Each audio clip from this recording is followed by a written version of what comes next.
So hello everyone and welcome to a much belated episode here on the Sordid Skeptics.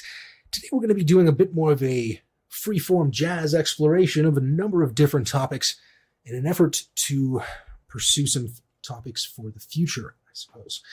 So we're going to dive right into a little bit of a talk on freedom of speech, because today what we want to talk about is what is worth preserving in Western civilization. Because I know it has its ups, it has its downs, and it has its many critics. So what we want to work through are some of the underlying philosophies that underpin our civilization to try to figure out what it is that's most crucial. And I'm sure there's going to be things that we miss here. So definitely leave a comment below if you have a suggestion for a future episode. So, Tim, are you ready to dive into a free-form exploration on freedom of speech? I'm ready. Let's do it. All right. So one of the reasons that freedom of speech is so important is that it facilitates freedom of thought, because, as Peterson points out, as we speak is sort of how we think, and that's how we can formulate our ideas and our thoughts. So I think if there's any attempt to restrict freedom of speech under the guise of, well, many attempts like hate speech and all these other nonsense concepts, the erosion of freedom of speech is also an attempt to control thought, in my opinion. Because whoever can dominate the narrative is whoever's going to wield the most power and control. So, Tim, what are your thoughts on freedom of speech? Why do you see it as important? Or should perhaps we get rid of it altogether? Well, I think freedom of speech is important because I think we see in our society that if you say something that a certain group might disagree with or deem as like too offensive, then it depending on what the actual thing being said is, it's like you said, it constricts the ability to think, and also to maybe joke about things as well. And if we don't have freedom of speech, then we don't have the ability to creatively think about things and also possibly say what's most important, even though it might go against some narrative or something like that. Yeah, and I think you touch on something important there, which is the idea that if a certain group of people, any group of people, or even an individual were to find speech offensive, the conflation of that with this idea of hate speech, where it's like, I hate what you say, therefore what you say is hateful. It's kind of this weird cart before the horse kind of logic. I don't really know how people get to this idea where it's almost like a projection almost, right? Where it's like they hate what you're saying so much they convince themselves that what you're saying must be hateful towards other people. But then they take it a step further and sort of say, well, not only is it hateful towards this other group of people, it's also an incitement to violence towards this other group of people. And then you'd be like, whoa, hold on a second. I just said I don't like this particular flavor of ice cream. I'm not saying go out and kill anybody. They're like, well, yeah, but it could be construed as perhaps this incitement to violence against people who share that same skin color as that ice cream. And you'd be like, yeah, but those people would be fucking retarded, right? Like, who would make that connection, right? It's like, oh my God, that guy doesn't like that color of ice cream. He's instructed me to go do violence against people. I'm going to go do it. It's like, who thinks this way? Seems like there's a lot of jumps in logic. A little bit there, yeah. It's like, I don't know anyone who has been incited to violence on, the whimsical idea of one person. Mm-hmm. It takes a lot more than that. You need first of all, a victim group to project your hate against is always a good idea. You need to have some economic turmoil. A little bit of hunger doesn't go amiss. Devaluation of the currency, all these other kind of things, serious economic strife that can drive people towards attacking another group of people. But if everyone's doing fine, they're just going to go tell you to piss off because it sounds stupid. You know what I mean? But you get people angry, you get people hungry, pissed off. Like, these ideas can take some serious hold, but the conflation of that process with, say, the expression of a joke, like you mentioned, seems a little ridiculous. Yeah, and it's, to me, it's like, how far do you go to control people and what they say? Like, how do you who becomes the regulator of speech? Yeah. Because that's the $1 million question, right? And it's always the people who are complaining. They're like, if it was me regulating speech, we would finally bring about our utopia. It's like, yeah, sure. Exactly. Sure. If that's what you want to think, that's probably one of the most dangerously arrogant ideas you could imagine. You know what I mean? It's like, yeah, if you were the benevolent dictator, everything would just work out, right?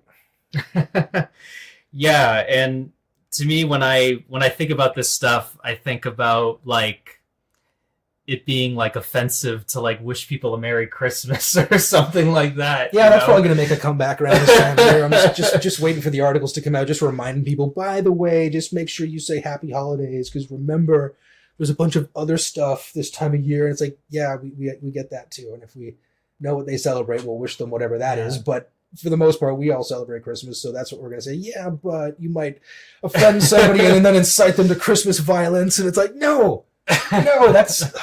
Let's just say... And don't forget to put up your holiday tree. Yes, your holiday tree with all of your holiday lights and your holiday songs. Yeah, this thing with that... what was that? Baby, It's Cold Outside? You've been following this whole controversy? Can you...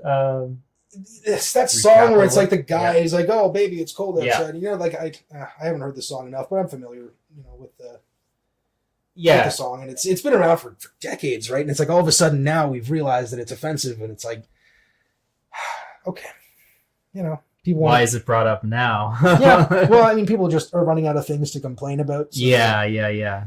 So they feel they have to complain about this, and I guess they figure it's like, oh, okay, well, if we can just take this one song off the air, and it's like, okay, well, what about all the rap music? What about all these other genres of music that could be construed as offensive as well? Like, what are we going to become, the music police? Like, no, I think it's getting ridiculous. And yeah, I mean, and the thing is, with freedom of speech, it supports like meaningful conversations with people, like in order to learn something from each other, because if we're restricted by certain parameters, then it stifles the conversation and it restricts our ability to think. Yeah, like and to problem solve and to make mistakes, which is okay. Like, we don't have to have perfect speech in the process of trying to right to be wrong. Yeah, so to speak. And that's fine. I mean, you got to be able to explore these ideas. I mean, the idea that if you just sort of suppress them, they'll go away is kind of silly. You know what I mean? What was it they said? People don't have ideas. Ideas have people. So it's like you can try to get rid of all the people you want, and they've tried. I mean, look at the 20th century. A bloodbath. Like, look at East Berlin. I mean, you want to talk about stifling the conversation? A third of the population was informants for the government. So I mean, if you're in a family of 6, 2 of them are probably going to inform on you. Right, so what do you think you talk about around the dinner table? You probably talk about how great everything is, right? you don't want to be ratted out by your fucking little sister or some shit, right? It's or like, could you imagine back when it was Soviet Russia? And... Yeah, it's that whole same. It's the same system of thinking, right? It's an authoritarian top-down control, which doesn't seem to really work. I mean, it seems like freedom is a good answer for that. Absolutely.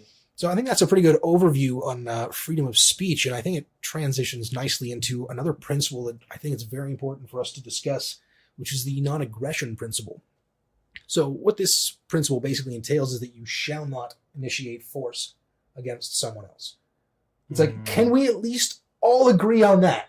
If we can agree on that, everybody will just stop attacking other people. But therein lies the problem, right? Yeah. Because people do attack other people. So how does this seemingly pacifistic principle work? It's like, well, if somebody attacks you, you can probably attack them back. I mean, that doesn't sound too unreasonable to anybody. Self-defense. Yeah, I think we can all agree on that. But it's like, don't be the person who initiates it in the first place. Just don't be that guy. I think we can all agree that's a good idea. Don't throw bricks at people. No, we shall not throw stones, regardless of our glass houses, right? Nobody should throw stones. Yeah. And it also ties in with parenting as well, which is something Stefan Molyneux. Yeah, what's it? Non-aggressive parenting. Mm-hmm. Damn it.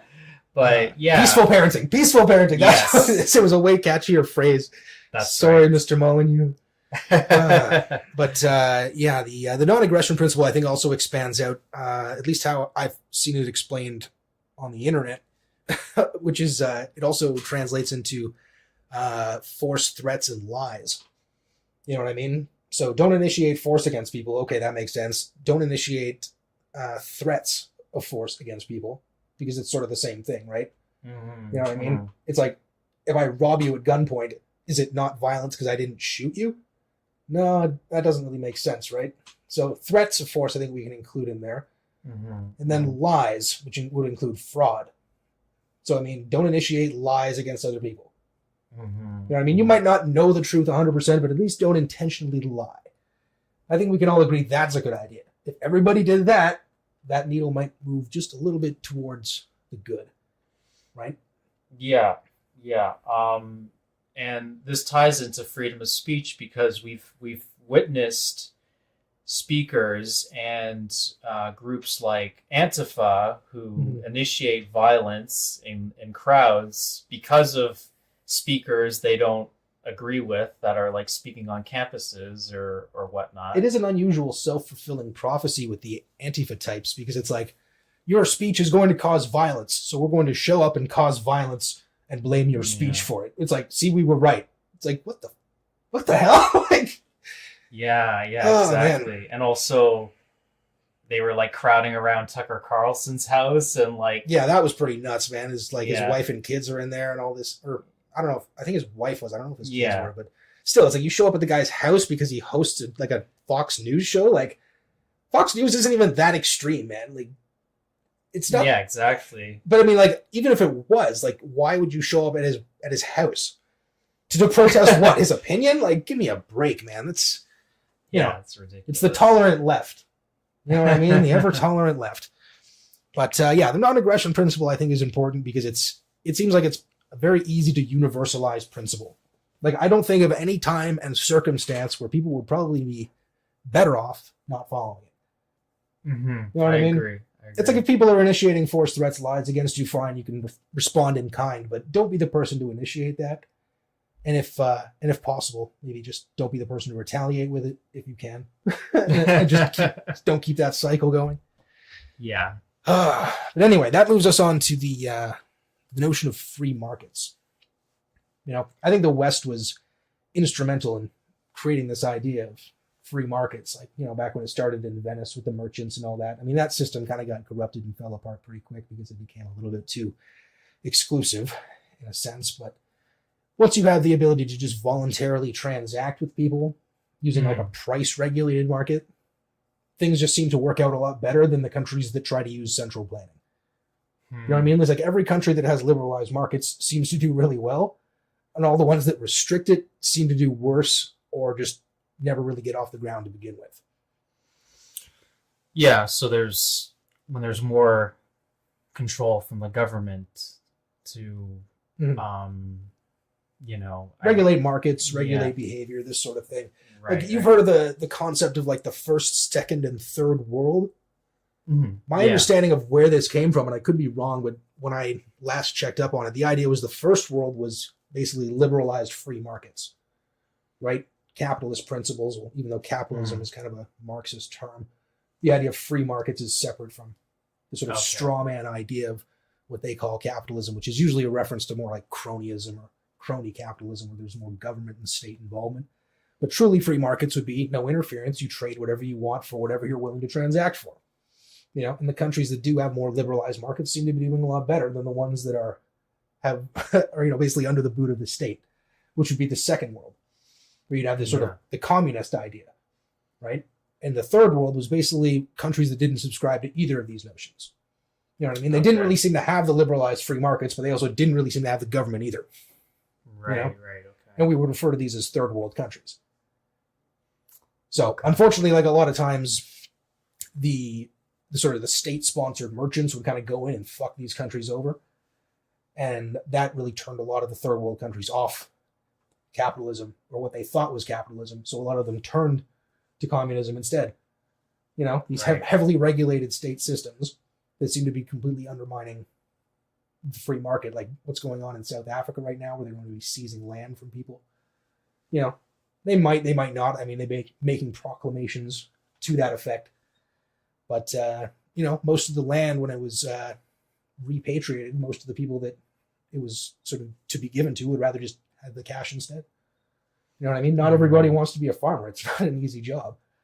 You know? Of course not, yeah. And when you sort of dispossess farmers, you end up with mass starvation, like in the Holodomor. When the government kind of steps in and says, okay, well, just make sure that all the food from the country gets taken into the cities, and then usually gets left to rot in warehouses because they can't distribute it fast enough because there's no mechanism of price. It's all just distributed. So there's no incentives, there's no efficiencies, none of that stuff. So, you know, most of these, you know, you'd have Soviet warehouses that would just be filled with just rotting, like hides from trappers, because nobody would be buying them because they would all the prices were centrally regulated. So yeah, terrible waste.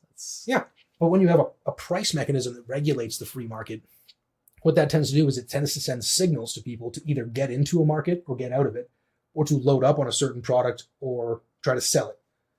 You know what I mean? So if the price of something goes up, that means more people will want to get in to try to sell it. And when more people try to sell it, the price goes back down. You know, and then it'll sort of find its own equilibrium. There's going to be people that are like, okay, well, I could just stay in this industry and make a decent return on my investment. You know, but then if somebody comes along with a better product, you either have to compete with that or find something better to do. You know, and this is a way that keeps quality high and it keeps prices low. So it can promote innovation. Absolutely, it does. Yeah. But you know what stifles innovation is knowing that whatever you invent will just be taken from you. You know, it's like, well, why would I create a more efficient way to do this? I don't get anything out of it.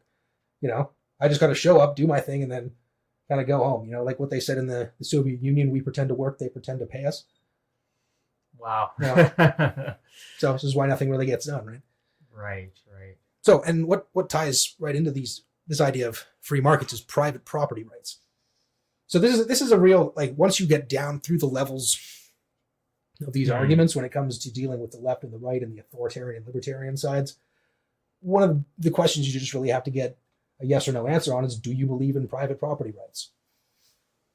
And what would be the most fundamental element of our private property rights? It would be the ownership over our own bodies, right? If I do something with my hand, if I were to hit somebody, I can't then just say, oh, that was just my hand, it wasn't me. It's like, well, no, you own it, like, because it's part of who you are, right? So, yeah, there's a responsibility. Exactly. And that's why we also have crimes when you violate other people's bodies, because it's criminal behavior, it's a violation of their private property rights and their person and all this stuff. So if you believe in that, that also extends to that which you create. So if I take my time and I just harvest a bunch of wood and build a fence, I own the fence because I built it. You know what I mean? Now, when this starts to come into conflict is when we start talking about things like goods and services being rights. You know what I mean? Like, hey, let's say everybody has the right to a fence. It kind of sounds nice on the surface, right? I mean, it'd be nice if we all had fences, frankly. They're a good thing to have. So when we start to say that they're a right, that means that if at any time someone doesn't have a fence, their rights are being violated. But it's like, well, how do fences come about? Well, it's like someone has to build them. So if they're not building people fences, they're violating their rights. And it's like, okay, now this is starting to sound like a bit of a problem, right? So nobody has the rights to anyone else's goods or services. Does that make sense? Because if you do, then it's basically slavery. Yeah, or also to counter entitlement, I suppose, too, in a way, right? So insofar as that nobody actually has an entitlement to your goods or services. So if you happen to be a very good fence building Tim, you might build the best fences in all the land, but that doesn't necessarily give anyone the rights to your fences, right? It's like, well, it would be really nice if everyone had those sweet Tim built fences, but that doesn't necessarily give anyone the rights to your fences, because then basically you're just being cast into sort of servitude where you have to build fences. And that then it raises the question of what's the enforcement mechanism? Like, how are we going to force Tim to build the best fences in the world? It's like, well, I guess we could just put a gun to his head or threaten to throw him in a cage if he doesn't. That'd be a pretty good incentive. It's like, okay, well, I think now we're kind of missing the point of private property rights. Yeah. You know what I mean? So, yeah, nobody has the right to it. And I think that where this really starts to come out is in the healthcare debate, where it's like everyone has a right to healthcare. It's like, okay, well, what specifically do you mean by that? do you mean everybody has the right to have a doctor? So if, I go to a doctor's house at 2:00 in the morning and demand medical services, if he doesn't provide it, he's somehow violating my rights. That doesn't really sound appropriate. So we have to understand that healthcare is sort of a goods and services sort of market, right? You're looking for the skills and expertise of a doctor. You're looking for the best technology. All of these things are created in the free market, right? So to sort of say that you have a right to that doesn't really make sense. You have no more of a right to that than you have a right to, the apple orchard's apples, or to a car dealership's cars, or anything like that. It's the same principle. But somehow, because there's healthcare involved, we kind of get wrapped up in this whole people have a right to it thing. And I think that becomes a very slippery slope. It's like, well, yeah, it'd certainly be nice to have, but the second you say we have a right to it, it's like, well, then you're sort of crossing a line, I think. Does that make sense? Yeah. I guess people get more wrapped into it because it seems like it's a basic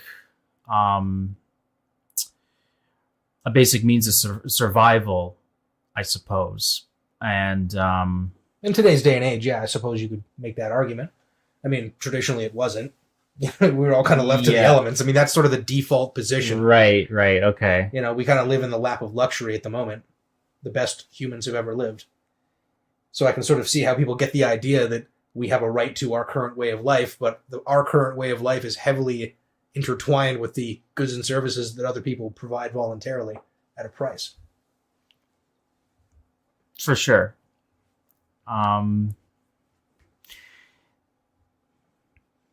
Yeah, did you want to move on to the next topic? Yeah, so voluntarism. So this is a topic that I know Molyneux does discuss quite a lot, and this is basically the idea that interactions that are voluntary are going to be superior to interactions that are coerced, in a sense, right? Like you and I doing this voluntarily would be better than if you and I were forced to do this, I don't know, under threat of imprisonment, for example. Yeah. So it's going to produce better results overall because people are going to have a system that creates better incentives than if it were to be coercive. And from a moral perspective, obviously, it makes more sense as well. Relationships that are voluntary, transactions that are voluntary, sexual encounters that are voluntary. It just seems to be so self-evident that this is a better way of doing things than coercion. I mean, obviously, there seems to be certain cases where coercion seems to be the only recourse. Like in the case of serious criminal offenders, it seems to make sense that we have to coerce them into a cage because otherwise we're all at risk. Kind of thing. I think the argument could be made there. I mean, I think it'd be nice if we created a system that didn't generate so many of those people. You know what I mean? And I think that's the $1 million question. How do we do that? Because it seems like regardless of what kind of Garden of Eden you try to create, there will always be a snake. You know what I mean? Yeah, for sure. I think to do things voluntarily, I think it produces just better results as well, because it's something that, the individual actually wants to do rather than having to be forced and having that extra stress or whatever else. Yeah, I'd look at like the space race of the 1960s between the Americans and the Soviets, where you could produce pretty fast results under coercive results, and that's how they were able to get Sputnik into orbit so fast. But in the long run, you know what I mean, getting a man on the moon, all this kind of stuff, like it came down to the voluntary transactions. I mean, yeah, you can make the argument that NASA is still a government program, so it's not quite as voluntary as we might be led to believe. But it's not like anyone had a gun to their head and said, you have to do this. These are people that wanted to believe in it, and it was just sort of paid for through taxpayer money, which we can get into later. But still, yeah. I see what your point is that, yeah, it does produce better results overall. And even from a moral perspective, it's like, how are you going to justify coercing people to engage in transactions versus those people just doing it of their own accord? I mean, the moral argument seems to be self-evident that voluntarism would be superior to coercion from a moral perspective. I mean, I guess if we need to clarify that any further, we could go into depth, but does it seem like it's fairly self-evident? Yeah, I mean, So we could preserve that as part of Western civilization, the idea that people should be able to interact voluntarily. But this also creates a number of other problems, right? So I guess the counter argument, not a great counter argument, but would be, it's like, okay, well, what if you had somebody who just really hated this one group of people and chose to deny his goods and services to that group of people based on that immutable characteristic? And you might think, okay, well, first of all, unless he's kind of coming out in the open and saying that's why he's doing it, nobody can really prove that's why he's doing it. So there's going to be that problem you'd have to get over, first of all. So let's say, for the sake of argument, there's a guy who's just like some out-and-out racist who says, I just refuse to serve this one particular community because of these immutable characteristics they have no control over. Mm-hmm. So, I don't know, I would almost prefer a system in which that guy could say that so that we could all be like, okay, well, maybe let's avoid that guy. But if we try to suppress his right to say that, that behavior might be allowed to go on unchallenged for a much longer period of time. And it'll go underground. Too. Exactly. And that's the thing. It just sort of drives it underground where he might know. It's like, okay, well, I know it's socially unacceptable to say it, so maybe I'll just sort of ban people that, I don't know, wear hoodies or listen to a kind of certain kind of music where I know I'll target that demographic indirectly, but at least I'll be doing it on a category I can't be out and out ostracized for. So the counter to that would be like, okay, well, if all, transactions are voluntary, how do we force that guy to serve that community? And it's like, well, I think you're asking the wrong question. You know what I mean? Go somewhere else. And eventually that guy will be driven out of business by all the people who don't really want to be associated with this out-and-out racist. Yeah, so in a way, like the free market. The free market will correct that problem eventually. I mean, but the thing is, for a lot of people, it wouldn't happen fast enough. Right? It's like, well, this guy has to be literally, like, driven out of town. Like, we'll fucking string him up, burn him at the stake. Like, we got to do this shit now. And it's like, well, why? Why not just kind of let this process go on inevitably as it will? And people will say, well, then you're sort of allowing the racist to continue to exist. And it's like, what the hell does that mean? We don't allow people to exist. People just do exist, not necessarily at our whim. That sounds a little bit dictatorial, you know what I mean? So I don't know if once the conversation takes that turn, it might be a good idea to check who you're having that conversation with, right? Yeah, exactly. So the next stuff that we have to talk about, because when it comes to living in an entirely voluntary society, what do we do about the rule of law? Right? Because I think the rule of law is something that we can all kind of agree is a good thing. We all kind of bind ourselves to a certain set of rules that we say, okay, we're not going to do this. We're not going to do that. And if we can all agree to that, then we can at least get along without murdering each other. And from there, maybe we can start to trade and do all this other stuff. But at least at the very base level, we got to agree on a certain set of ground rules. All right. Mm-hmm. And I think when you look at like the Old Testament 10 Commandments kind of stuff, thou shalt not kill. I think we can all agree to that. Ties right in with the non-aggression principle. Thou shalt not steal. Thou shalt not steal, yeah. And God, I know we're going to get into the taxation stuff thing later. But yeah, that's a good one. Let's not steal from each other. Let's not be covetous. Yeah, to, counter a chaotic situation.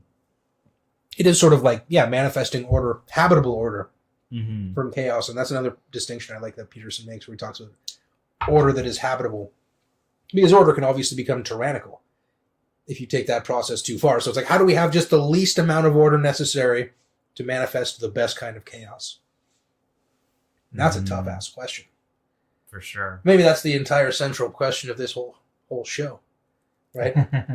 What is the most habitable form of order that we can generate out of all this damn chaos? Yeah. Because, my God, there's a lot of chaos going on these days, man. It's not pretty. Indeed. And you know what? If we're not successful and Western civilization can't be preserved, I don't know what it's going to be replaced with. I mean, hell, it could be replaced with something better for all we know, but it could also be replaced with something much, much worse, which seems like the much more likely outcome because, I don't know, it seems like we got a lot of things right, and it's a lot easier to break things like that than it is to make them better. So, how does one go about enforcing the rule of law? So, I think this is sort of like the idea of, it's like a tool, right? A technology we use to solve particular sets of problems. And in the same way that a hammer is really good for hammering in a nail, it's not the most effective for cutting down a tree.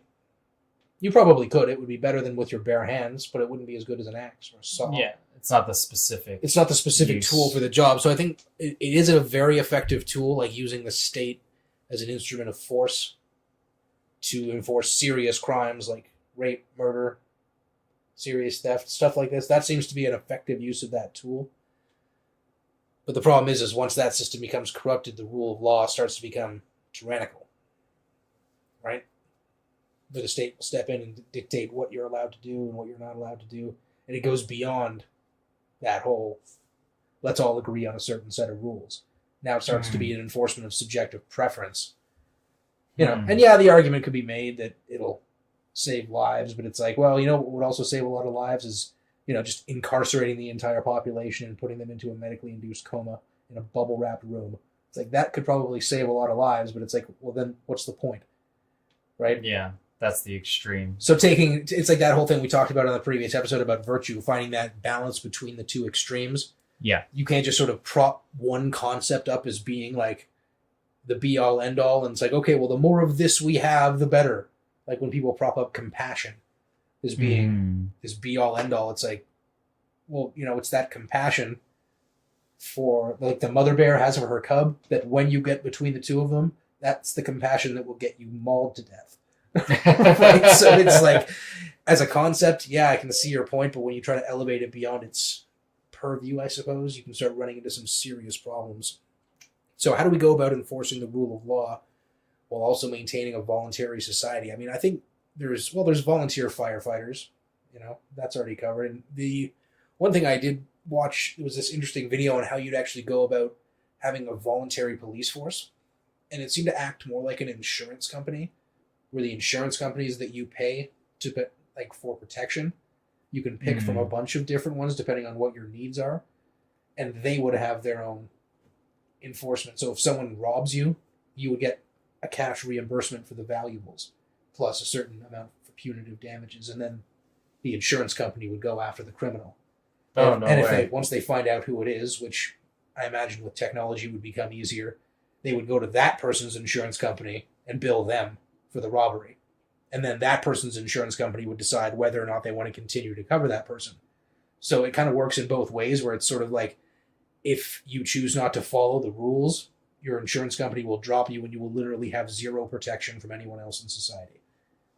Which would act as a pretty good incentive. And you might say, well, that sounds kind of cold and cruel. And it's like, well, yeah, I can see your point. It's kind of nice to have this idea that there's this one sort of force that protects everybody, regardless of how much money they make or where they live in society. And it's like, okay, well, it's a good idea, but I guess it's a system that can be corrupted as well.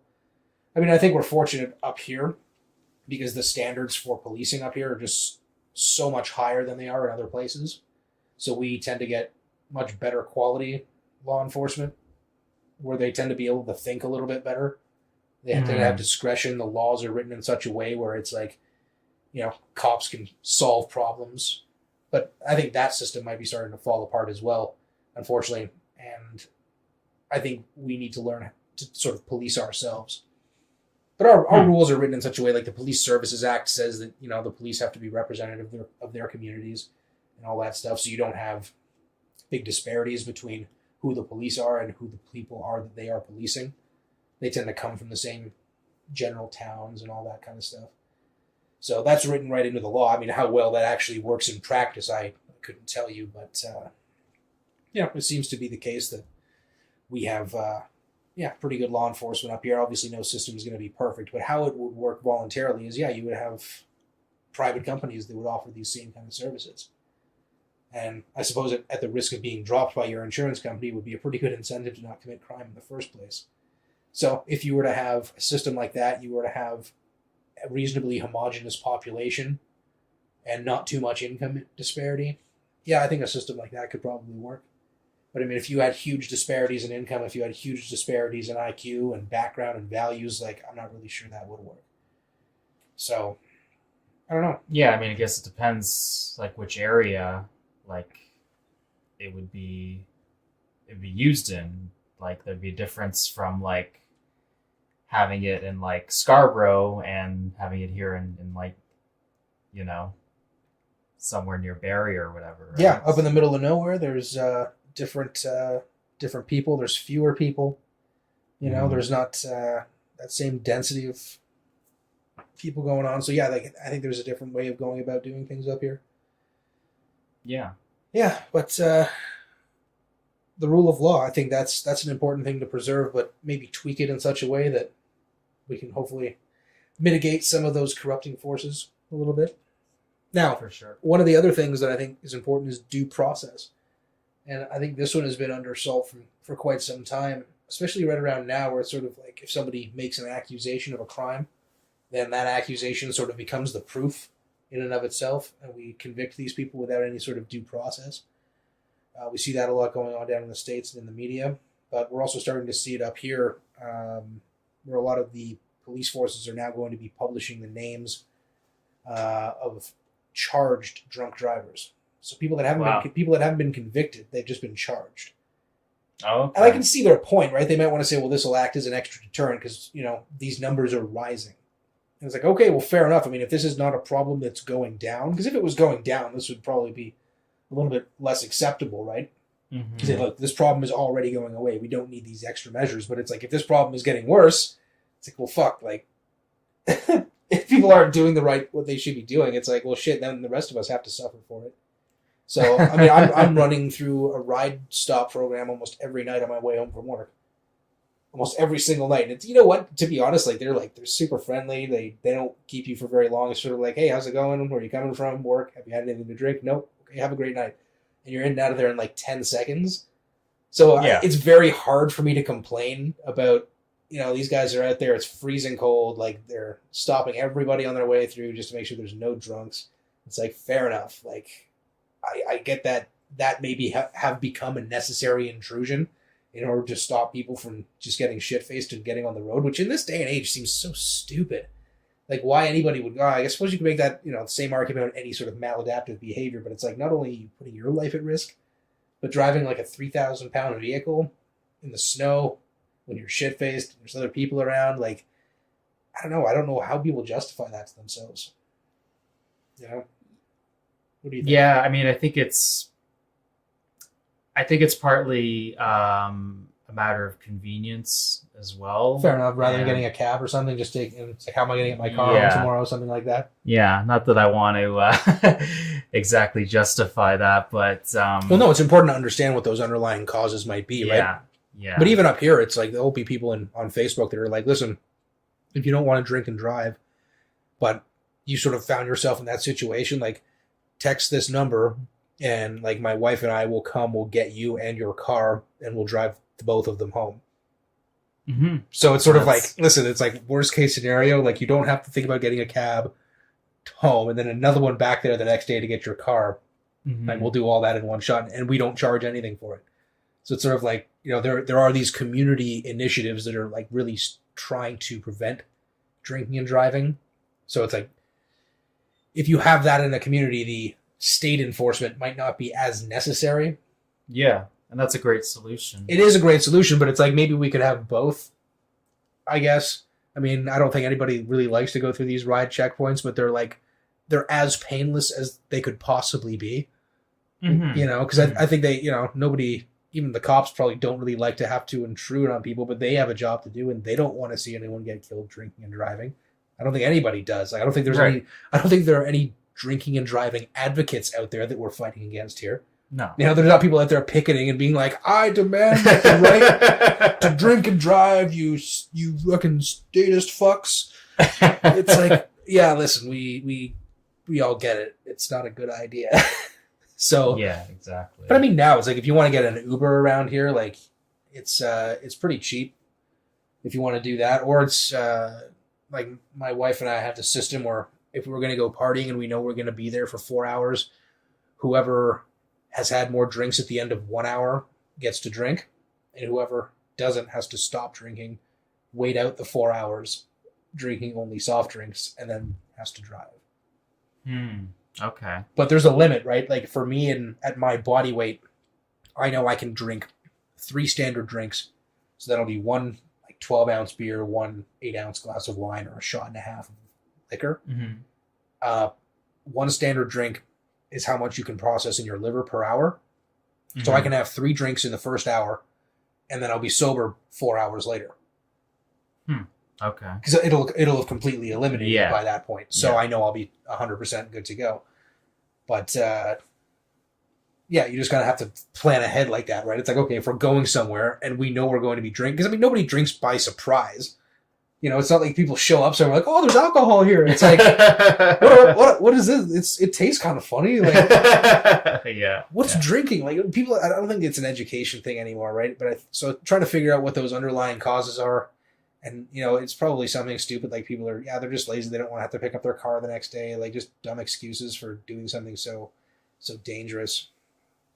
And also the lack of inhibition you feel. That would also be a factor, right? You're talking about, it's like, well, what is it about these, you know, uninhibited people or whatever? Like they seem so loose thinking. It's like almost like that's like a symptom of the very thing we're talking about. You know, it's like, so I guess it's a sort of a self-perpetuating thing. It's like, here's a chemical that not only fucks up your ability to drive, but it also makes you feel like that's not really a big deal.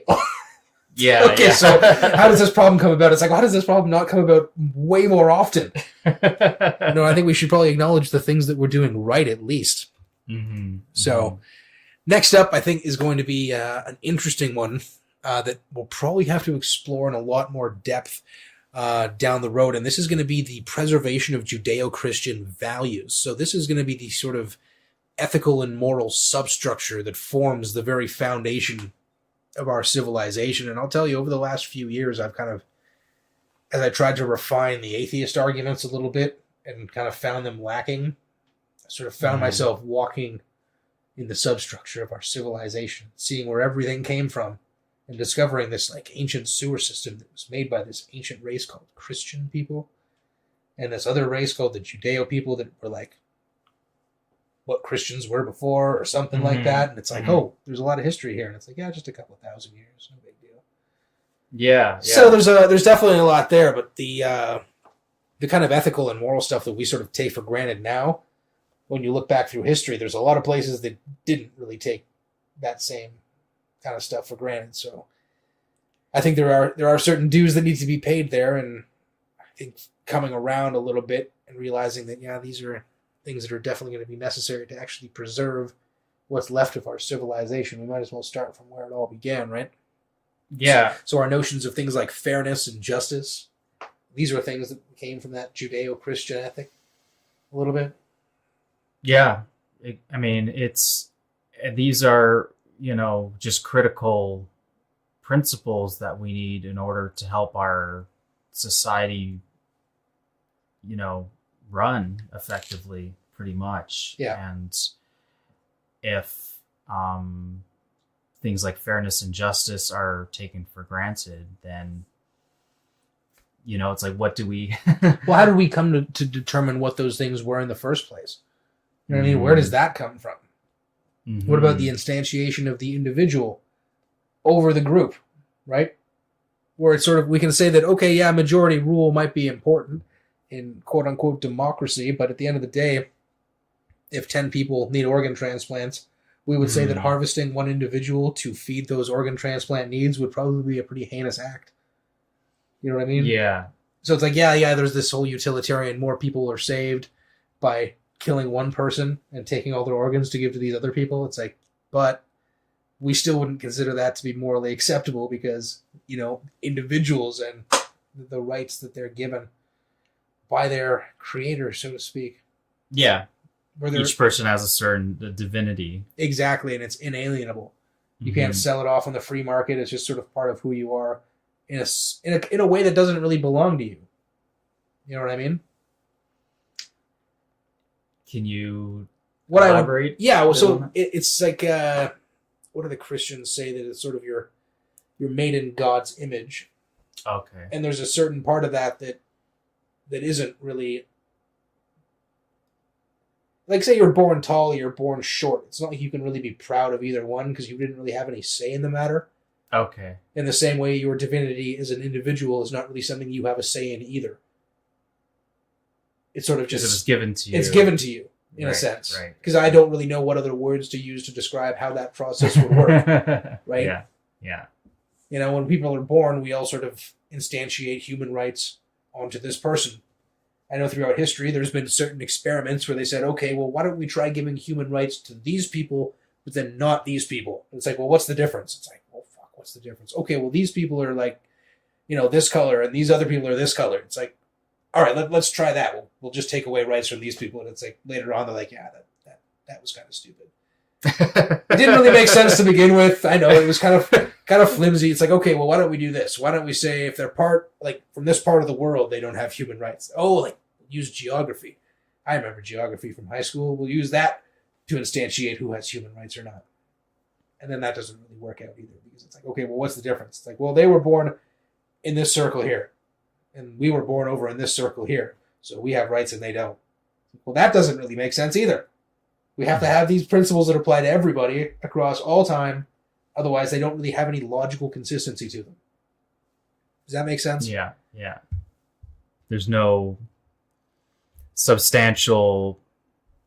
There's no underlying first principle. Yeah. To draw that conclusion, right? And that's where, I think philosophy, a founding principle of this very show, this love of wisdom and this evaluation of arguments. This is going to be... important because, frankly, we don't really know enough. We can't make any recommendations on what to do about this problem. We're just trying to identify what the hell the problem is to begin with. So I think formulating that question is going to be more important than trying to formulate any answers.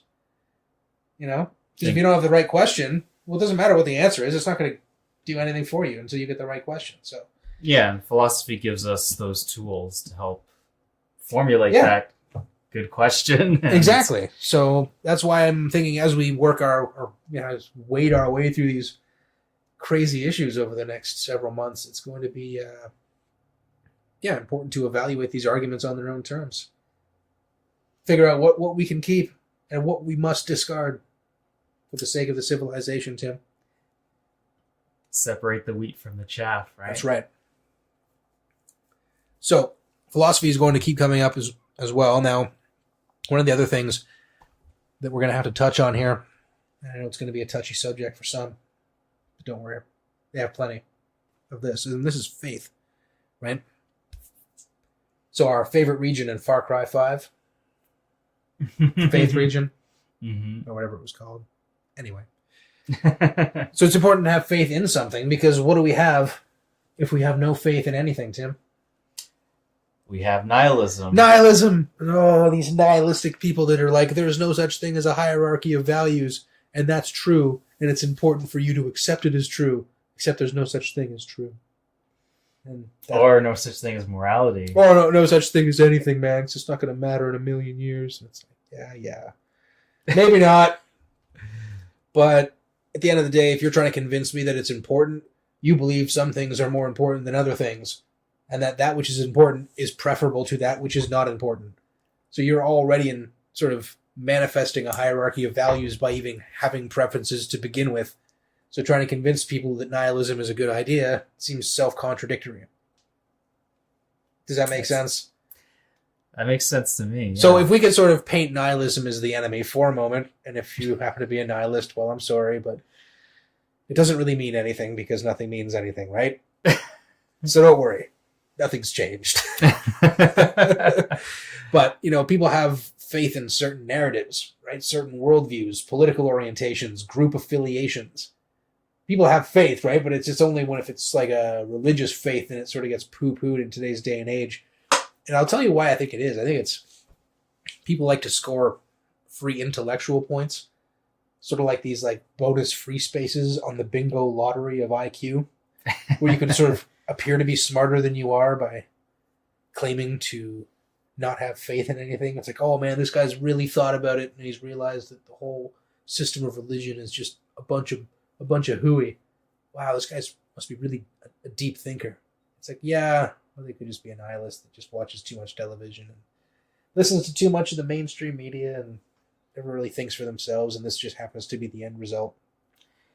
I think there's also like an arrogance too that can assume that people who believe in a faith are too simple or dumb or something, right? To go any deeper. But that's like the projection we talked about on the Shadow episode, I think. Yeah, exactly. Where it's like, it's really bad to be dumb, So rather than actually thinking about these rather deep topics, I'm just going to think that everybody who believes in them is dumb, so that I don't have to apply that label to myself. It's kind of sad, really. Mm-hmm. But I think faith is important. You know, the particulars of what one must have faith in, well, I suppose that could be up for debate. If you really want to debate that sort of thing, I mean, it seems to be rather personal for people. But having no faith at all, I think that's probably the worst option. Yeah. Does that make sense? This whole nihilism route where it's like there are no transcendent narratives, there are no hierarchy of values, nothing has any meaning because everything is going to be meaningless in 1,000 years. It's like, well, maybe. I mean, what if Socrates thought like that? I mean, it's been like 2,000 years and we still remember who this guy is. So, I mean, it's clearly not self-evident that what you do now is not going to be important in 1,000 years, right? That doesn't seem to be self-evident at all. I mean, it might be for some people, you know, like if you choose one coffee shop over another, that decision is probably not going to matter in 1,000 years, but I don't think that's really the point. I think your decision to orient yourself towards something better rather than something worse, I think that's something that can matter in 1,000 years, especially when those decisions are taken collectively. Absolutely. When you have a bunch of people coming together and making really bad decisions, it's like, well, 1,000 years from now, yeah, that can look pretty shitty. That's a long time. That's a lot of bad decisions. 1,000 years, you know, and if they're being made constantly, but what about 1,000 years of good decisions? What the hell is that going to look like? I think that's even harder to imagine than 1,000 years of bad decisions. It's almost beyond imagining, right? Because we know what happens when shit goes really bad. Like, we've seen the burnt out wreckages of Stalingrad. Mm-hmm. You know what I mean? Mm-hmm. We know what happens when things go really, really bad. So what things could look like when they look really good. I don't know. I'm thinking like SimCity. You know, those archaeological biodomes. Okay. I'm thinking something like that. But that's just because that's as far as my imagination can extend. SimCity. Do you think nihilism might be like a symptom of depression or the other way around? Because Where would the cart go before the horse on that one? Does nihilism predict depression, or does depression predict nihilism, or is there some third variable that influences both? Because I think if one does get depressed, it's They much easier feel- them to fall into nihilism. Yeah, and the because- nihilism will perpetuate the depression because there's not really much incentive to get out of it, because Mm. being depressed is no worse than not being depressed because there is no hierarchy of values. Right. So it's like, why would you get treatment for it? Why would you seek help? Why would you talk about your problems? Yeah, You know, if you didn't want to If get out there's of it. no reason to do that, then, you know, Yeah. if it's not going to matter in 1,000 years that you're depressed, why would you ever, you know, do anything about it, right? Yeah, exactly. So, yeah, I think nihilism is a trap that people can fall into because I think it's sort of it's almost like an intellectual laziness in a sense. You know, it's sort of like, oh, perfect, I found this like one kind of worldview that lets me completely get away with not doing anything to change my situation. Yay! You know, now I can feel totally like non-hypocritical and totally consistent because I believe there is no hierarchy of values. It's like, well, do you believe that being consistent is important? You know what I mean? Because if you do, Yeah. Or do you believe anything you do matters? because if you don't, then it's like, well, why would you do anything or have any preference for one thing over another, right? You know, if you have Yeah, preferences, you have to acknowledge some sort of Value hierarchy, right? Yeah, If you're saying that it's something's good or bad, you're comparing it to some sort of ideal. So you believe there's some kind of ideal to compare it to. Otherwise, you would have nothing to orient your preferences towards, right? So yeah, nihilism is this brutally self-contradictory system that I just can't seem to abide. And I think the main way that you get out of it is to find what means something to you, to, you know, pursue meaning as well. It's something Peterson would advocate for. Yeah, because that'll be it'll generate its own kind of happiness out of it as you pursue towards it. Because that seems to be how the mechanism works. You know, the dopamine reward system seems to work on anticipation. So as we stay on that path, that's where you get those little dopamine hits from.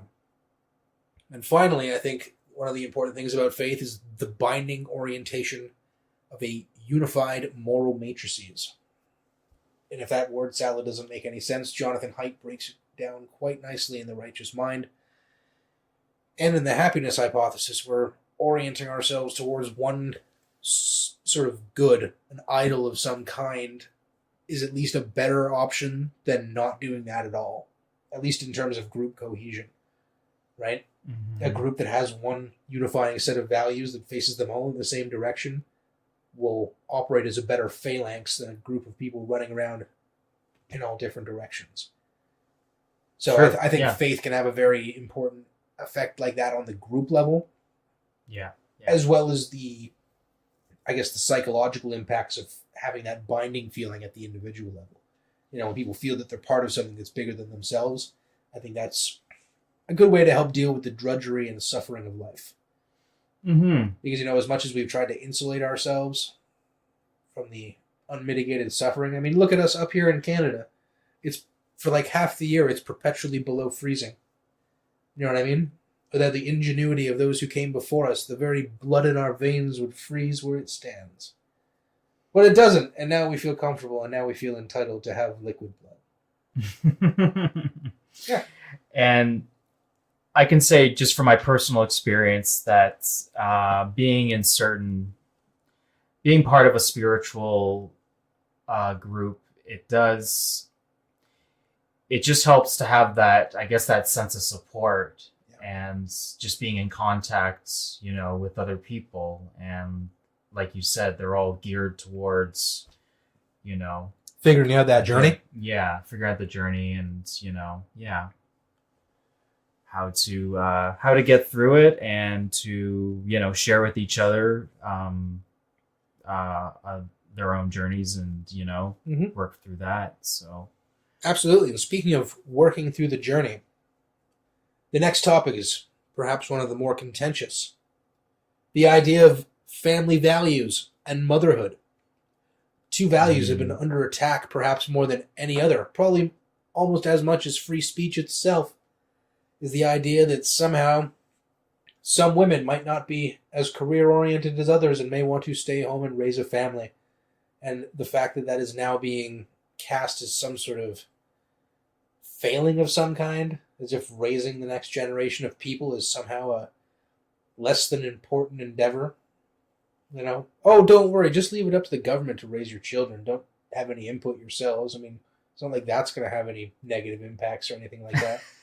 So I think third wave feminism is probably most responsible for this. And for those who don't know, the way the wave seems to work is the first wave feminism, I believe, was getting women the right to vote. The second wave was getting women equal pay in like about 1962. And then third wave is basically everything that we see now. And some of it is even being classified as fourth wave, or it becomes this sort of, anytime there's any disparity between men and women that happens to favor men, it's a problem. But anytime there's one that happens to favor women, it's completely ignored. And this is sort of what the idea of feminism has become. But anytime you criticize that idea, then it's sort of, oh, you hate all women. It's like, well, we're talking about advocating for motherhood here, so I don't think I hate all women. And I'm sure my wife would disagree. So the idea that they would cast this kind of dispersion, I think it's more of a way of stifling conversation, as a way of preventing the ideas and the narratives from being challenged. Because they know if they have to defend them on their own merits, they're not going to survive that kind of onslaught of reason and evidence and logic. So they have to resort to ad hominem attacks and straw man arguments where they're saying, okay, well, you saying that there's a pay gap between men and women, despite that being demonstrably not the case, like it being based on sexism or something like that, that immediately means that you must hate women. And then they'll take you through a series of mental gymnastics to get you to that point. And it's sort of like, well, the disparity sort of disappears if you look at college-age women that aren't married with children. Then they actually tend to out-earn men by about 8%. But it's like, we all know that women are the ones that give birth in our society, and they take time off to do that. And that tends to have consequences in the workforce. But then this all ties back into that assault on motherhood, right? It's like, oh my God, them taking a hit on their career, it's totally not worth it. It's like, yeah, but they're raising children. These are going to be the people that are taking care of us when we're older. So it would probably be better if they're not sociopaths, right? So maybe we could stop shitting on motherhood so much, because it's probably one of the most important jobs in our society. So maybe we could take it a little bit more seriously and stop shitting on all these women that choose to do it. It's like, it's one of the most important jobs. Maybe we could totally. try to treat it with a little bit more respect and stop treating it like a second-class job. Like, oh, you never made it in the working world? Oh, you must just be a poor mother. It's like, yeah, that sounds like a bunch of bullshit.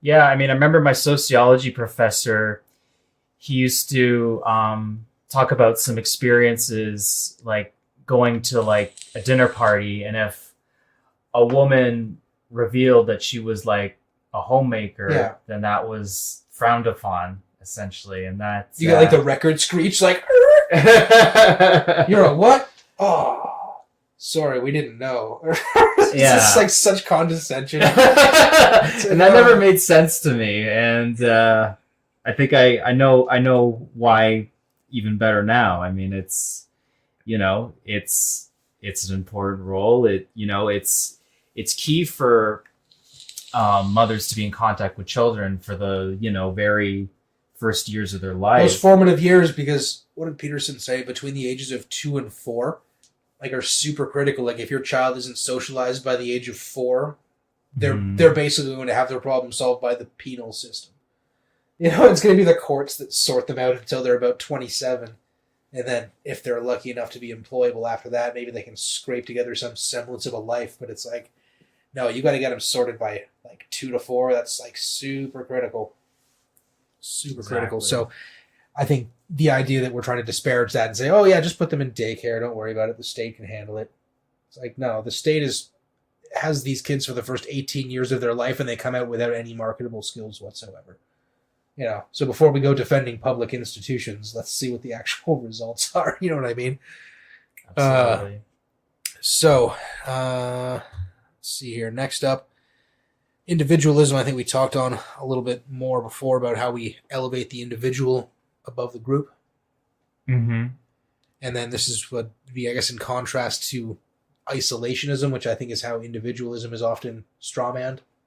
Sort of saying, oh, well, if you believe in the individual, you believe that groups are bad. It's like, no, they're just two different levels of analysis. We're not saying one is superior to the other or any such nonsense. Right. So, important distinction. And part of individualism would be the liberty to pursue whatever one's own path would happen to be, you know, without any sort of interference, in a sense. Now, I think society definitely has that tyrannical element because there are certain things we definitely do not want people to do, as we've covered before with the criminal stuff. But when it comes to liberty, the idea is we want that to be as non-restrictive as possible, you know, as few rules as necessary to kind of keep the ship moving along. Mm-hmm. Mm-hmm. Freedom from arbitrary or tyrannical control, as you were saying. Right. So we want individual freedom, and we need to watch how certain policies, I guess, are being enforced. Mm-hmm. And, you know, we don't want to, it's like you said, we don't want too many things in the way of somebody pursuing a good, you know... a good policy. Yeah, or someone pursuing a good life in general, too. And... if we can figure out what that means, we can figure out, you know, how to least be restrictive around it, right? Mm-hmm. And it's the idea of, what is a good amount of tyranny? Well, okay, let's be tyrannical against murderers. Okay, we can all agree on that. That's a little bit of tyranny that we could just all sort of agree that is a good idea. And I think this will be a good segue to what the next episode is going to be, because we want to revisit the shadow, because it seems to be our most popular topic so far, accounting for pretty much half the downloads thus far. So it seems like people have a real interest in exactly how to incorporate their dark side. So I think one of the things we want to talk about next week, or next month, or whenever we happen to get around to this next damn episode, is going to be what parts of our civilization that are perhaps not so politically correct do we need to bring back? What elements of these shadow elements that we've tried to suppress, what do you think would be the best ones to keep or perhaps bring back? Nice. I think that would be a great thing to explore, for sure. Because there's so many domains, too, that the shadow operates as well. So... yeah, for example, I think we could probably talk about social ostracism. That's become Mm. kind of faux pas. It's like, well, we have to be nice to everybody all the time for no reason. It's like, okay, well, what about people who are dicks? It's like, well, can we be dicks back to them? Well, that would be impolite. It's like, well, yeah, it might be impolite, but maybe if we're dicks to them, they wouldn't like it and they would be stopped. Maybe they'd stop being such a dick to everybody else. It's like, well, maybe, but does that justify being a dick? I don't know. Let's find out on our next episode. Sounds good. Okay. So we got about an hour here, so we're going to cut it off. But thanks again for tuning in to this much-belated Christmas episode here on The Sordid Skeptics. I hope you guys have a very Merry Christmas and a Happy New Year. And we will see you soon on the next episode. Have a good one.